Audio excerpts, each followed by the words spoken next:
নমস্কার, আমোদিনীর রান্নাঘর থেকে আরও একটি রান্নার প্রণালী নিয়ে আজকে এসেছি।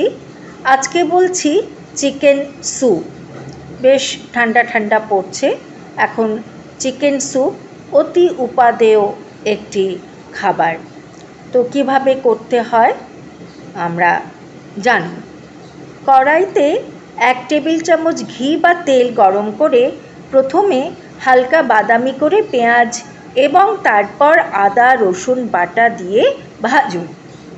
250 গ্রাম হাড়সহ মুরগির টুকরো, লবণ ও গোলমরিচ ও ধনে গুঁড়ো দিয়ে 10 মিনিট ভালোভাবে কষিয়ে গাজর বিনস মিশিয়ে 4 কাপ জল দিন। প্রেসারে 3-4টে সিটি দিয়ে রান্না করুন। কড়াইয়ে স্যুপ ছেঁকে কর্নফ্লাওয়ার গুলে কম আঁচে 2 মিনিট ফুটিয়ে ঘন করে একটা কাঁচের বা চীনামাটির বাটিতে ঢেলে ওপরে ধনেপাতা ও গোলমরিচ গুঁড়ো ছিটিয়ে পরিবেশন করুন। দেখবেন যিনি খাবেন তিনি খুব আরাম পাবেন।